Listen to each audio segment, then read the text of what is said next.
Olá pessoal, seja bem-vindo a mais um vídeo nesse canal Ciência com Letícia. O meu nome é Letícia Dallavec Henschel e eu fico muito feliz que você esteja aqui comigo hoje para aprender um pouquinho mais sobre fisiologia. E hoje eu vou falar sobre alguns conceitos essenciais para a gente entender esse início da fisiologia, que são controle local, controle reflexo, também chamado de reflexo fisiológico ou via reflexa, enfim, tem alguns termos para designar isso, feedback positivo e feedback negativo, tá? Então hoje a gente vai ver alguns detalhes em relação a isso e principalmente entender o que quer dizer cada coisa nesse início da fisiologia. Então a gente sempre tem que pensar que tudo que acontece no nosso corpo é uma forma de balancear e manter a homeostasia. Se você ver o meu vídeo aula 2, que é o meu vídeo anterior, eu explico o que é homeostasia. E eu falo que homeostasia não é equilíbrio, justamente porque o nosso corpo está sempre variando várias coisas, só que dentro de um intervalo esperado. Então a nossa glicose sobe, mas a gente tem mecanismos de controle que fazem com que ela desça de volta a um nível basal. Então essas variações e oscilações que acontecem com vários parâmetros, várias variáveis do nosso organismo, e a gente tem que ter um controle sobre elas, né? E esse controle a gente chama de controle da homeostasia. E para a gente ter um controle dessas variáveis, para que a gente não tenha, por exemplo, uma glicemia muito alta, uma pressão arterial muito baixa, uma temperatura que chega a uma temperatura que nos deixe doentes, para manter tudo isso dentro dos padrões, dentro do intervalo esperado, digamos assim, nós temos que controlar isso, nós temos que ter mecanismos que controlam essas situações quando elas eventualmente querem, digamos, se afastar da normalidade, tá? E isso, né, a isso a gente dá o nome de sistemas de controle, que são formas da gente controlar, então, a variação desses parâmetros dentro do nosso organismo. E dentro de sistemas de controle, nós temos dois tipos de sistema. O controle, que é chamado de controle local, e o controle que é chamado de controle reflexo, também chamado de reflexo fisiológico, via reflexa ou reflexo de longa distância, tá? É a mesma coisa. Então, temos o controle local e temos o controle reflexo, tá? O controle local, como o próprio nome já diz, é uma correção que é feita, digamos assim, no próprio tecido. Então, por exemplo, uma célula da tua pele detectou que alguma coisa não tá muito certa, tipo, que ocorreu alguma lesão, alguma coisa assim, e ela mesma percebe isso e ativa uma resposta para corrigir aquela coisa que aconteceu. Tipo, sei lá, se você aconteceu alguma coisa específica ali no tecido e aquela célula e as células ao redor conseguiram controlar a situação.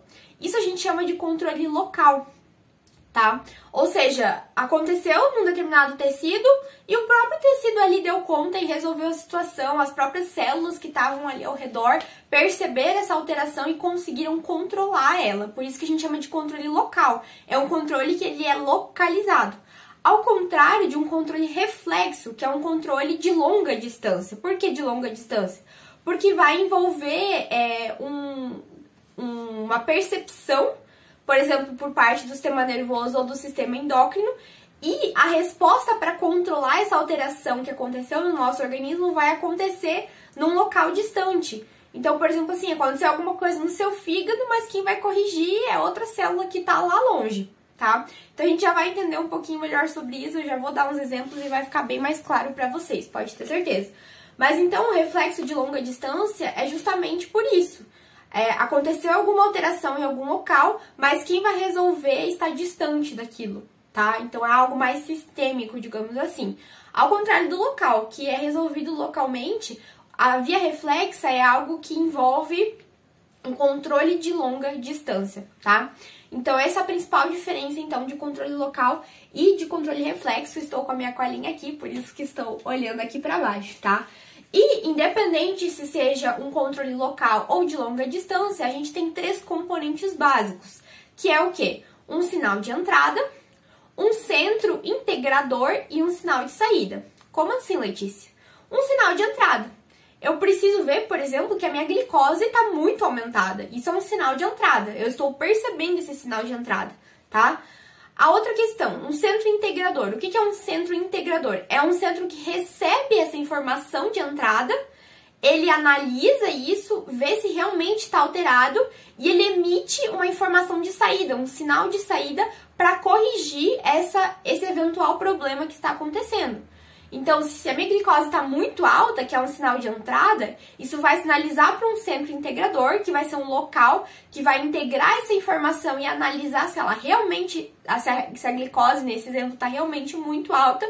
E o sinal de saída, então, vai ser a liberação, por exemplo, de algum hormônio para diminuir essa glicose, que nesse caso poderia ser insulina, que é um hormônio que é hipoglicemiante, né? Então, a partir do momento que a insulina é liberada, a glicose ela diminui na corrente sanguínea em pessoas saudáveis, né? Por quê? Porque ela vai sinalizar, por exemplo, para os tecidos que dependem da insulina para que eles captem essa glicose. Então, a nossa glicose, consequentemente, vai cair de volta a níveis basais, tá? Então, esses três componentes é o essencial que compõe um mecanismo de controle. Então, o sinal de entrada, um centro que integra essa informação e um sinal de saída que sai desse centro para que algo seja feito em relação a isso, tá? Maravilha! Quando, né, então, a gente está falando especificamente de uma via reflexa, de um reflexo fisiológico, nós temos duas partes de um reflexo fisiológico. O reflexo fisiológico é como se fosse duas alças, tá? Por isso que é essa a capa do meu vídeo. Temos duas alças. Temos uma alça de resposta e uma alça de feedback. Vamos primeiro entender a alça de resposta. O que é uma alça de resposta? É uma alça que é ativada, digamos assim, quando alguma coisa está errada no nosso corpo, quando alguma coisa está fora do normal que a gente precisa normalizar de volta. Vamos continuar então com o exemplo de glicose no sangue aumentado, tá? Então, nós temos um estímulo. Qual que é o estímulo? É a glicose aumentada no sangue. Nós temos um sensor, por exemplo, células que vão perceber, nossa, essa glicose está aumentada. Ela vai ter esse sensor e vai perceber, a glicose está aumentada. E vai enviar uma informação, que é o quê? Uma entrada, uma informação de entrada para onde? Para um centro integrador, que vai analisar essa situação e vai emitir um sinal de saída para mandar alguém resolver, né? Porque o nosso cérebro, o que ele faz, né? Levando em conta que estamos falando de cérebro, ele manda alguém resolver, né? Então, nesse caso, vai ter um sinal de saída para mandar alguém resolver, e esse alguém vai ser o que a gente chama de alvo, e o alvo vai executar uma resposta para baixar a glicemia de volta, tá? Então, olha que legal, nós temos um estímulo, nós temos um sensor que percebe esse estímulo alterado, nós temos uma via de entrada, que é uma informação de entrada para um centro integrador, que vai integrar as informações e tomar uma medida quanto a isso. Nós temos um sinal de saída que vai mandar um alvo resolver a situação por meio de uma resposta. Então, uma alça de resposta a um estímulo, ela é composta de 7 componentes. O estímulo, o sensor, a via de entrada, o centro integrador, a via de saída, o alvo e a resposta. Nem sempre, presta atenção no que eu vou falar, nem sempre um reflexo vai ter todos esses componentes. Porque às vezes, uma coisa só, por exemplo, uma célula só, é o próprio sensor, via de entrada e centro integrador. Então, são os 3 componentes em uma coisa só. Entendeu? Então, nem sempre nós temos os 7 componentes separadamente, entendeu? Às vezes a gente pode ter 3 componentes em um local só, em uma célula só. Entende o que eu tô falando?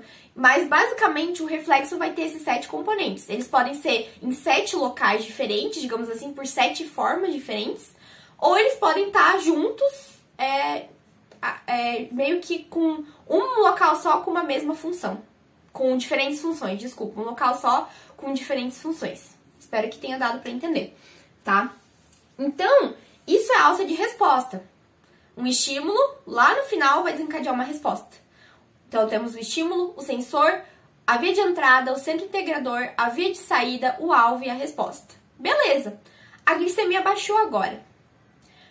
O que eu tenho que fazer agora? Pensa assim, ó. Se só a alça de resposta estivesse funcionando, a glicemia ia baixar, ia baixar, ia baixar, ia baixar, ia baixar, e a gente ia morrer. Só que então pensa, se ninguém sinalizasse de volta pro sensor que a glicose voltou ao nível normal, o sensor ia continuar mandando uma resposta de que a glicose tá lá em cima e que tem que baixar mais a glicose e a gente ia morrer por causa disso. Só que olha a genialidade do negócio. Nós temos algo chamado de alça de feedback, que é o que fecha isso aqui. A alça de feedback, o que ela faz? A própria resposta, ela remove o estímulo ou se opõe ao estímulo. E ela avisa o sensor que tá tudo voltando ao normal. E o sensor, por sua vez, para de mandar um sinal de entrada para o centro integrador. Porque o problema já foi resolvido, a glicose já tá no nível basal. Entendeu? Então, um reflexo fisiológico ele é composto de duas alças. A alça de resposta, que são aqueles 7 componentes que a gente conversou, e a alça de feedback, que é uma alça... A tradução para o português se chama retroalimentação. Por quê? Porque ele alimenta de volta o sistema. Retroalimentação, ele alimenta de volta. Avisando para o sensor, ó, tá tudo certo. A glicose já tá normalizada, pode parar de sinalizar aí, porque já deu, já tá tudo sob controle, né? Esse é o papel da alça de feedback, tá? Então, o feedback ele é importante por isso. Ele faz com que a gente mantenha o sistema controlado. Porque senão vai pro outro lado, né? Em vez de estar muito aumentada, a glicose vai diminuir muito. Então, por isso é importante a gente ter um feedback, ou seja, uma retroalimentação do sistema. Pra avisar, ó, não precisa mais, tá tudo sob controle. Entenderam? Só que daí existe dentro da fisiologia, dentro do nosso organismo, 2 tipos de feedback. Temos o feedback positivo e o feedback negativo. O exemplo que eu dei pra vocês é um feedback negativo. Por quê? Porque ele remove ou se opõe ao estímulo inicial. Então, o estímulo inicial era uma glicose alta.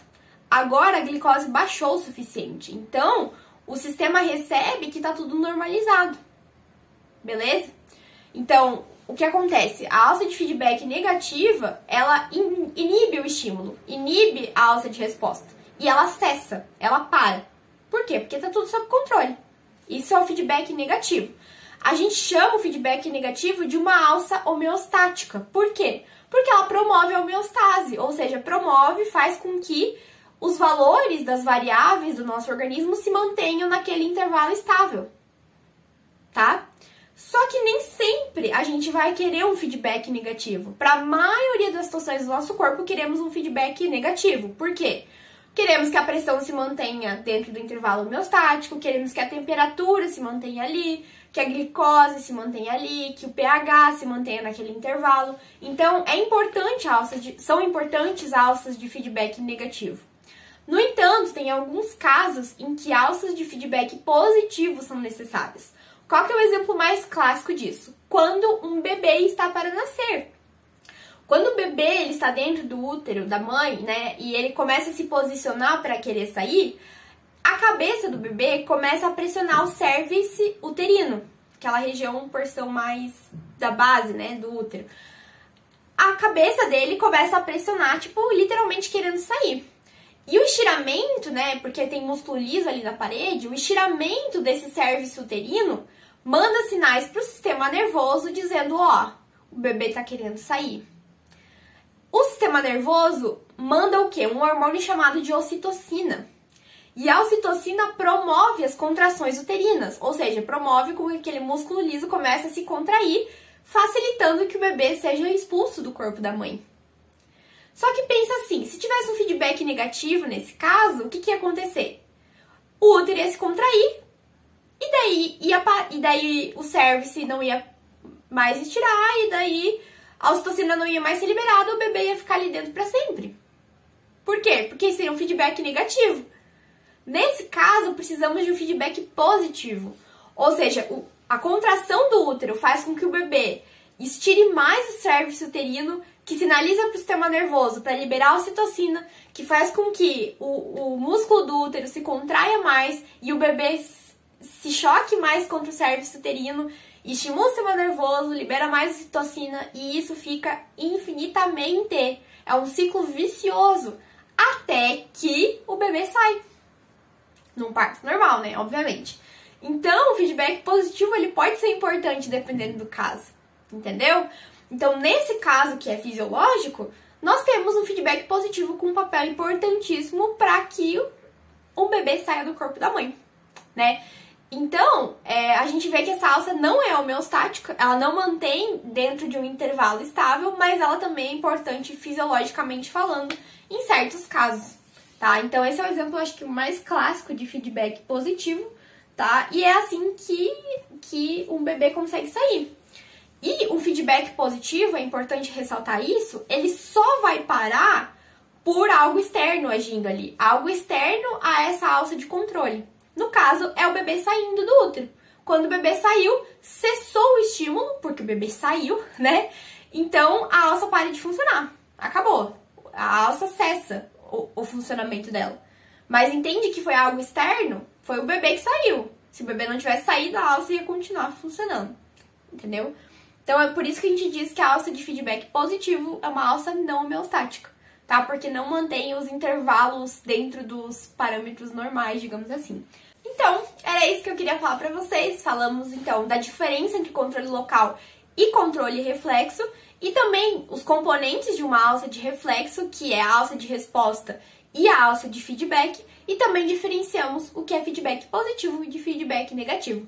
E se ficou alguma dúvida, por favor, coloque aqui nos comentários, e se esse vídeo foi útil pra você, deixe seu like. Beijo e até a próxima aula de Fisiologia!